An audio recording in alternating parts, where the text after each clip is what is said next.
Tetris? Tetris. Tetris. Tetris. Tetris. It's the perfect game. Hello everyone and welcome back to another Backlot Banter movie review. My name is Tucker Hazel, of course. I am joined by my two lovely co-hosts from behind the Iron Curtain, Aiden Beener and Tanner Dykstra, and today we are here to talk about a movie about a game that came from behind the Iron Curtain. I can imagine that as like a 1950s horror movie. It came from behind the Iron Curtain.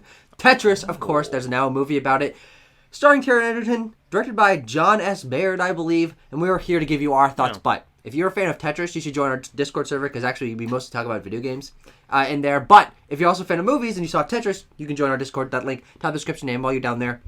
Subscribe to our channel. Comment your favorite Tetris game. There's a lot of them.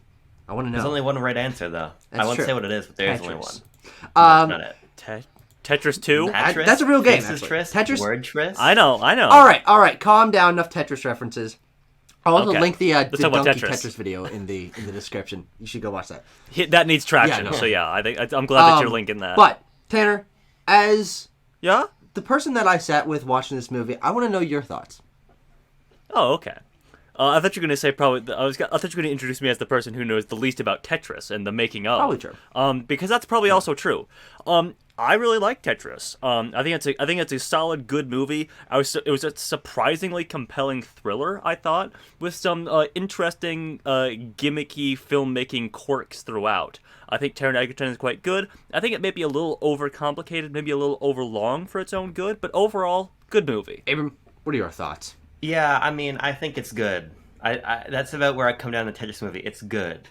But as I was saying on Twitter after watching the film last night, in my opinion, a lot of its goodness comes from the inherent intrigue of the story that they're telling. Yeah. I mean, when you really look at the film through filmic lenses, I don't think it's all that impressive. I actually find a lot of the pixelized video game stuff to be very kitschy and out of place, and sort of in contrast with the tone they're trying to create, which also seems like it's a little bit all over the place. I find it to be a little bit underwritten. I find it to be a little bit confused. I agree, Tanner. I think it could have been a little bit shorter. Mm-hmm. There's a couple points during the film where I paused it because I literally felt like I had no concept of how far into the movie I was. Yeah. But nonetheless, I did have fun watching it. And again, it comes back to how compelling the actual narrative is. It comes back to, as you were saying, Tanner, I think Taron Egerton is quite good. And I think that it does capture this sort of Argo core, espionage, political light thriller in a way that is compelling enough. I think Tetris is good enough. Yeah, I think that it lends a little bit above that for me, because what this film proved to me is that a biopic about video game making, which to my knowledge has not been done before, can be done with the kind of relatively big names and being on Apple TV and having this money behind it, and not be presented through the, oh, look how cool video games are, don't you remember that from when you were a kid, but instead through the business and espionage angle and sort of political thriller angle that this movie ends up having for the vast majority of its runtime, about conflict between communist and capitalist cultures, about understanding what Russia was like at the end of the Cold War. These are elements that I didn't expect to really be delved into, but frankly, that's what the film is mostly about, and the way that business and politics sort of come in and out, and there's subversion of who's lying to who. That I found would to be the most compelling element of this film, which is a good thing because that's like 90% of it. And from that angle, I think it feels very distinct, because it'd be very easy to make a documentary about the history of Tetris or whatever it be, but I'm sure exists one. There was yeah, one actually, that there is exists. one. The video game historian I did a great one that I watched. But I really like how unique this film feels.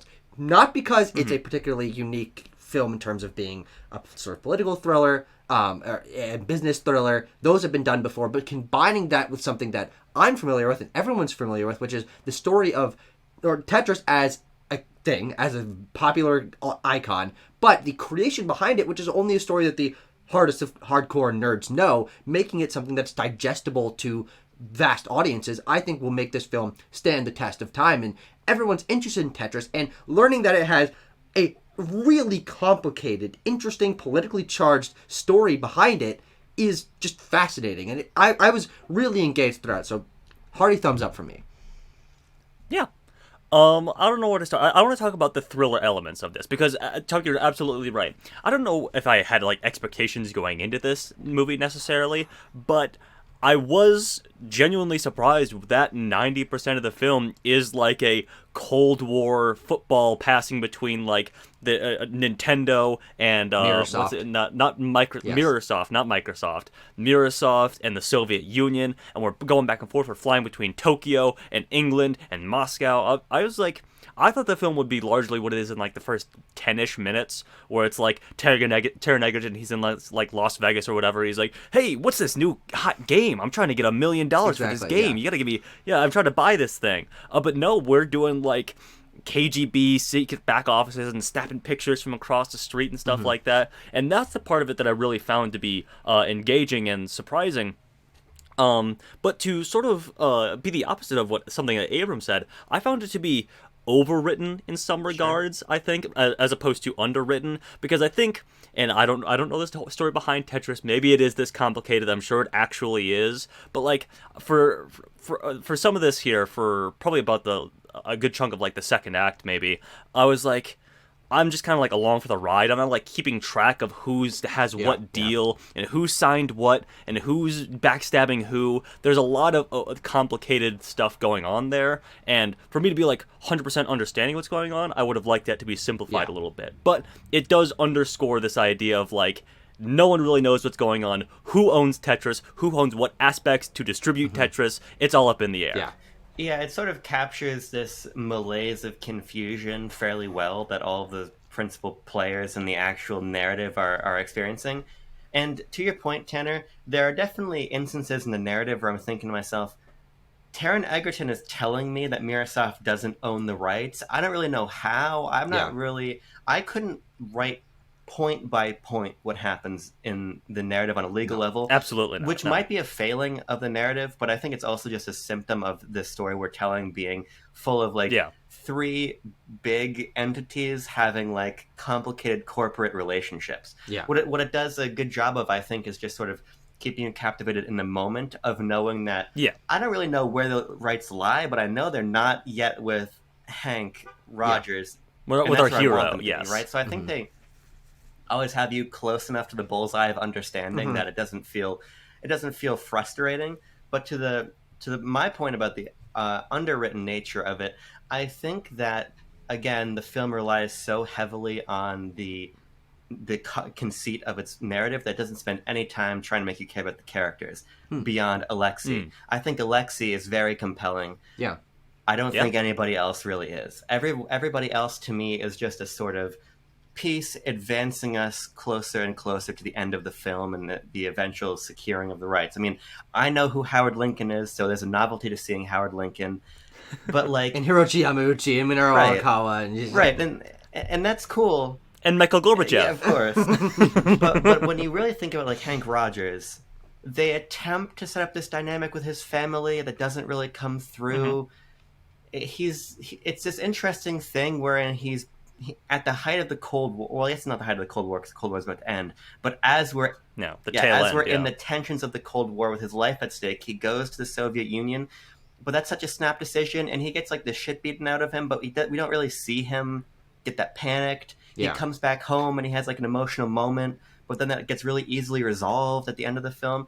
I just think that a lot of the emotional stakes here, you kind of have to read into the narrative. I don't think it does a good job of making me really care about the characters. Yeah, and I think that's a lack of setup at the beginning of the film that I think could have easily alleviated this. We hear about, in reference, that he met his wife while they were doing college in Hawaii, that he's been programming games. He's very passionate about this. I want to know a little bit more. Maybe it's just like Taron Egerton without the mustache, flashback to like the 70s or whatever, and he's like coding his first game in a basement with his friends, and there's like, they're in college, or he's going on a first date with his wife. Build that initial, before the Tetris movie time frame, who Hank Rogers is, and I think then I would care a little bit more about him, because I agree and I disagree with you. I think that on like a movie's time scale, like you just have to like buy in and be like, Hank Rogers is the guy that will inevitably own Tetris, so I would like to see him own Tetris so that Tetris can become Tetris. But other than that, there is a lack of personalization for him because he's so focused on the business side of it. to the film's credit, though, that is intentional in that he's avoiding his family life and that this is making his personal struggles with the people that he has relationships with kind of complicated. But also, he mostly is talking to people he doesn't know for most of the movie. Like, he doesn't know anyone at Nintendo, really. He doesn't really know anyone at Microsoft. He certainly doesn't know anyone in Russia until he develops a friendship with Alexei. And at that point, I'm like, okay, I like the dynamic between these two guys. That scene at Alexei's apartment, I think, does a good job at endearing me to their bond and to their relationship. And so when the movie is ending, I'm like, okay, now I feel the stakes, and yeah, it gets a little bit heightened and ridiculous by the end, but I think that's actually kind of a fun thing for the thriller tone this movie goes for. But we're spending like 2/3 of the movie just like, yeah, I guess it's Hank Rogers, and he's real passionate about this, and he's risking everything, but only on concept am I like sold in on his character. But I do think Taron Egerton does the best with what he's given in terms of he's not given a lot of like humanizing elements for that first half of the film, but I care about him because he's Taron Egerton. He's telling these moments, and he's kind of got he's got a funny like sort of higher pitched voice, and he's like really hamming up some of these scenes. And I'm like, okay, I'm sold in on the Taron Egerton side of this, not necessarily the writing side of Hank Rogers. There's a reason why people are pushing for Taron to be Wolverine. He's just got an innate charisma, and it was good casting to put him in this lead role. Because the issues that we're underlining here are kind of my issues with the film that Abram mentioned earlier, Argo, wherein I don't necessarily care about the characters, but the political intrigue. I know there's steam coming out of his ears right now, but the political intrigue is all there for me. And I think that's especially interesting to view these characters as like political chess pieces, because who is Hank Rogers really in this narrative? He is like the young Dutch American. He's American. Underdog who's who's had it rough his whole life, and everyone just got to believe in him and his process to get it done. He's our capitalist underdog. Okay, he's the pulling himself up by his bootstraps kind of guy. Versus, oh god, the big Microsoft, intimidating Microsoft and the communist Russian government. So I think there are like those political pieces there. And Alexei is like the other innovator, the capitalist innovator who is being smushed down by the government, the Russian government. So I think that stuff is all there, and for those aspects, that's what the characters really stand to be. Let's talk a little bit about sort of the aesthetics of the film, because this is where it starts to really lose me. Yeah. For people who haven't seen it, and maybe this is in the trailers, I just wasn't paying close enough attention, but the film has this very generic patina of like video game language and iconography and pixel art and references. It's just pixel art. Really. Except for the 10,000 fucking times they flash in the same arcade cabinet / NES / computer graphic on the screen. They're like, this is an NES. Boom! NES picture, over and over again. They also, though, do things like player 1 and beat the game and all kinds of stuff. Level 1, level 2, and like the acts of the film. And I think that... And there's also some really strange dialogue wherein Hank is at Nintendo and using like Nintendo references. Oh god, I didn't like that. I think there's a moment there, by the way, and I want to shout this out because someone on Twitter grabbed this, where they show the Mike Tyson's Punch-Out picture, and apparently that's like a Game Grumps video. Because like the background is the Game Grumps. Well, they also do an insert where he's like, Zelda has Link, and then they use a screenshot from a game that has not come out yet in this time, and it's also 2 links. So like, it's not even right. None of it is relevant to what he's saying, which is so funny. And because I do think this film feels well researched otherwise, and pretty genuine about when they're talking about video games. I feel like they understand what's going on, but I feel like it feels disingenuous when we're cutting away to pixel art Hank Rogers standing on his pixel art Tokyo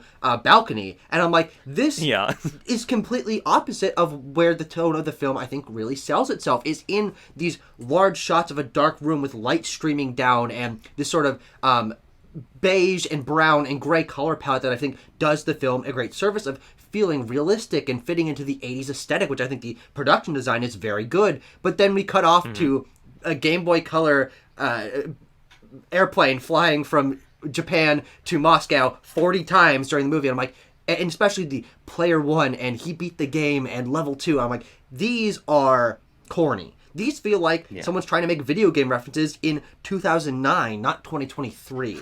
Yeah, that's my issue with it. It is obviously very well researched, and there's even just that scene where they're holding the Game Boy for the first time and like rattling off the Wikipedia of the technical specifications of the machine.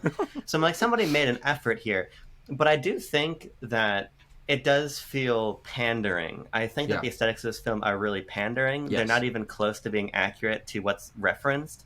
And I think most damningly, Tucker, you're totally right. They totally take me out of the experience of the film as it's trying to evoke this tense and dark Soviet moment of like life or death, really. And we've got a Japanese cover of Holding On for a Hero playing as the car is bumping in the chase, as the cars are bumping into things and becoming pixelized for a second. The sum of that parts for me is just disingenuous and kitschy and distracting. And for me, it's a significant issue when you're trying to make video games one of the seminal video game narratives more grounded and approachable for everyone, but you're shoving it full of all of this like bargain bin video game adjacent aesthetic. And I think that it really, for me, is a significant issue with the film and its tone and the way it's trying to present itself. I mean, I don't know. I thought it was kind of neat. Like frankly, I don't get too up in arms about it because I don't feel insulted or talked down to by it. And I think that's probably true for the vast majority of people who are going to be watching this, because they are doing that because it's for a mass audience, for people who are like, oh, video game are pixel in video game movie. I get it, and ultimately, like, I think it's just it's cool little visual flares. I can understand complaints about how it like maybe undercuts the mood and aesthetic of the film to be like more dark and more spy thrillery.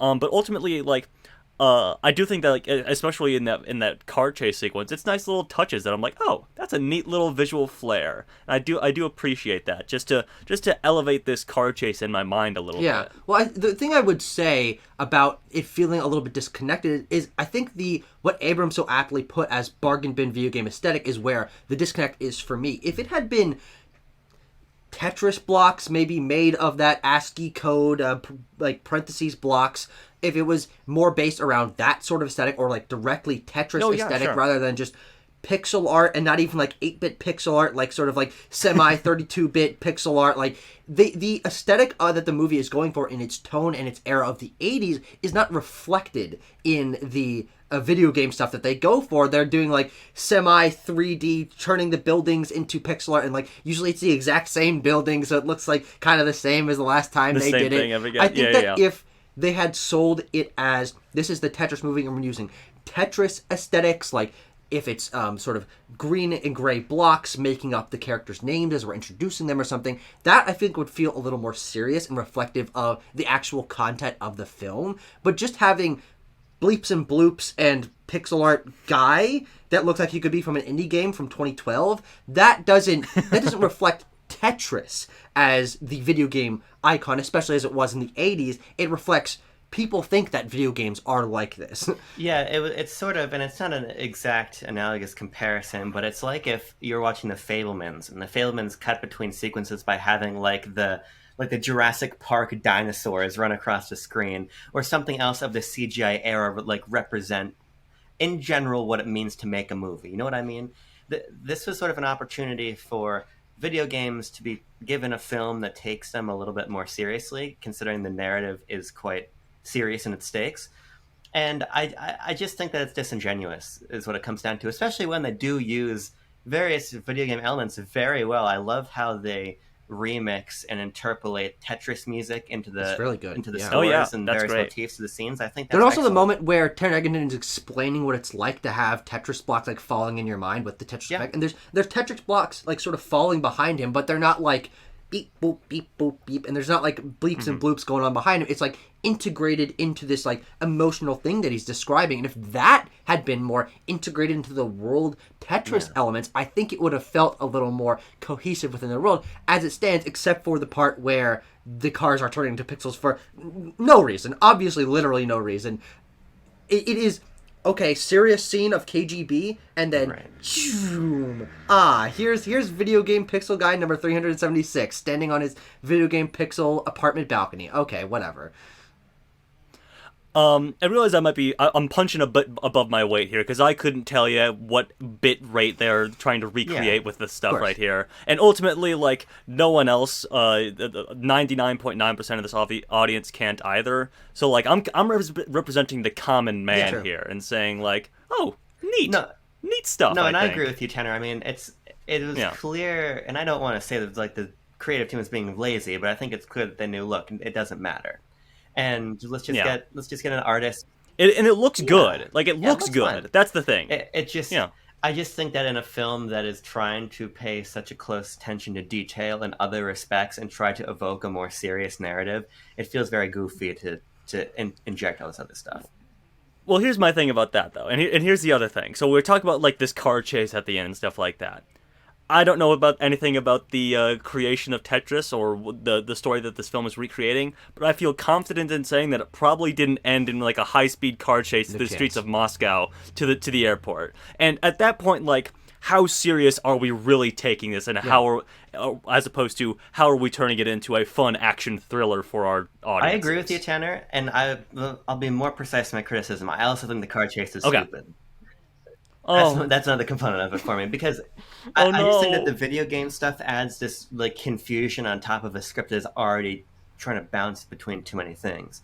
I mean, because to Tucker's point about the seriousness, he does get physically assaulted by the KGB. His wife and children are threatened in their home in Japan by the KGB. He gets all of Alexi's stuff is just like taken out of his apartment, and they're like threatening his kids. They threaten to throw his kids out a window. I mean, I just don't think that stuff is compatible with how the film ends, even if the cars weren't turning into pixels.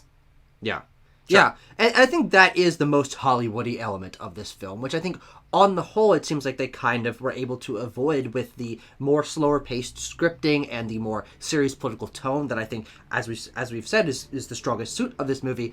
Ending it with a car chase I thought was kind of fun, because I thought it was like a decently shot car chase. It's still a fine action sequence, but it does feel out of place for it. But it's kind of building to a everything's coming up, Hank, happy ending where we got to slip under the wire. And much like Argo, they get on the plane at the last moment, and the guys are running through the airport. That is exactly what happened in Argo, but that didn't take away from my enjoyment, but I do think I agree more with Abram of if the film had ended with a more tense conversation, if it was more politically based rather than action driving through the streets based, I think it would have fit the tone that most of the movie was going for a little bit better. Yeah, but at the same time, I don't really know, because I think there are other, like, poppy thriller elements throughout this that aren't as seriously political as we've been labeling this film previously. Because, like, you talk about, like the Mirror Soft people, where they're like cartoony businessmen, where they have like the black slicked hair and the blue button-up shirts and the bow ties, and they're punching each other in the offices and stuff like that. Like stuff like that. I'm like, this is like Big Short-esque, where we are heightening it to have fun with our audience, because this is a sort of like ridiculous story to the extent of like. The Russian government's involved, and we have Russian characters named Boris, and you know, we're tapping phones and we're snapping pictures across the thing. It's the platonic ideal of what like a Cold War thriller is, and we're also doing the platonic ideal of like what an 80s business thriller is with our business characters and stuff like that. And that's what I found to be entertaining about this movie. It is, you know, it does have that mass appeal. It does have that poppy thriller stuff to it, and that's what really grabbed me about it. And I think the video game aesthetic, inaccurate as it may be, kitschy as it may be, is a nice little blanket just to lay over it and tuck it in, you know? Yeah, and I mean, Tanner, you're right. And the more I think about the film, the more I feel like at every turn it contradicts itself totally in some way or another. But nonetheless, it also contributes to the reason why I just do still like the film, for as critical as I have been. It is an easy to watch movie. It's very, very watchable. It's entertaining. It's well acted. You're right. There are these moments of the fight in the Mirasoft building.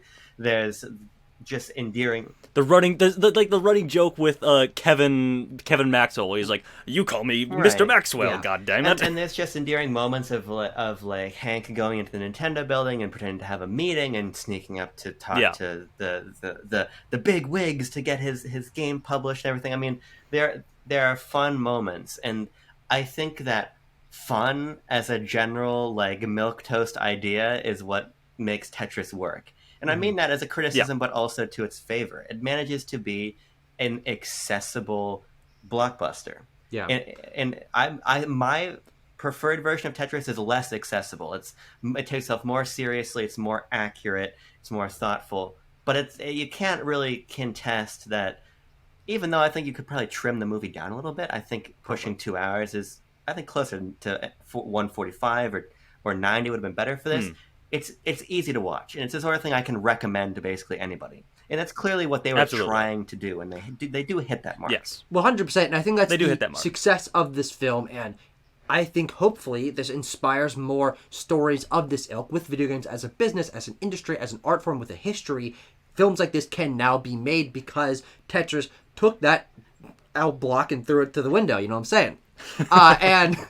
But because it is accessible enough that people will watch this and be like, oh, that's pretty interesting. I guess there were politics and business involved in the history of video games. And maybe get people more Hey, interested. Marge, would you take a look at this? Yeah, would you take? You know that Tetris game? It was all Cold War and Russians. Gorbachev and made Ruskies were Tetris. involved.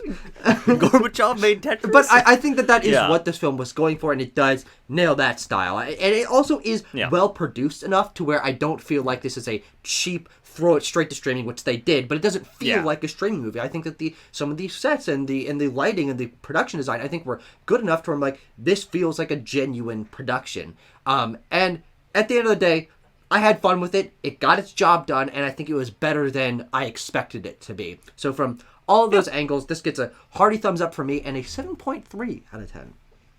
Oh, okay. Tucker, I'll follow in your footsteps there, but I do want to mention one last thing that we just briefly talked about. The Tetris theme is sort of like incorporated into the score here. I think it's the score and soundtrack are both very, very good. I got to do some house cleaning later this afternoon. I'm definitely putting on the Tetris motion picture soundtrack Is that already to do available? it. Yeah, it's on Spotify. I'm going to do a 7.5 out of 10. Yeah, I'm going to give it something lower. I'm going to say like a 6.5. Again, I think it's an okay movie. Sure. I think it's good enough. You want something fun to watch? Like I've been paying for Apple TV Plus, whatever the fuck the service is, for about 6 months, forgetting about it. Yeah. So I had to watch Ted Lasso one time for class. So I got my moment. I got it. It was worth the watch. But And now you can keep it until October to watch Killers of the Flower Moon. I'm going to be honest with you, Tanner. I'm probably going to forget to cancel it. And I probably will do that. Just that. but no, I wanted more out of this. 100%. I definitely did. But the compromises be what they made. Taron is good. It's breezy enough to be fun. And there are moments that I do think really are reverent and cool, like watching him and Alexei change the coding of Tetris so you can actually do a Tetris and clear 4 lines and things. It kept my interest. So I'm giving it a 6.5. And that's hard to do these days. Keep your interest. Yeah, well, Tetris is going to keep my interest. If anything, this made me want to go back and play some Tetris Effect or whatever. So they did their job there. That was the answer, by the way. You were marketed. You were marketed too. That was the answer. Tetris Effect connected. You should have had that in the comments by now. Because we told you to leave the best Tetris game. It's that one. So. Well, we will see you guys in the future for more movie reviews. Again, join Discord, like video, subscribe channel. Subscribe to the channel, by the way. We get a lot of freeloaders. Oh, you motherfuckers! Yeah, watching our like videos 1.2 views on that Never video, and like what, 4 subscribers from it? What the hell is that? You know? So subscribe to the channel. Confound it. We'll be back for another video game movie very soon. Actually, that's a great point. Huh? You're speaking to my lapel. I was saying you were jacking off to the thought of the Soviet Union. Me? Yes. Yeah, you. We saw you grab that tissue, Tucker. Did you see where I put it? No. I put it on my Soviet Union, you know what I'm saying? I put it on my Gorbachev.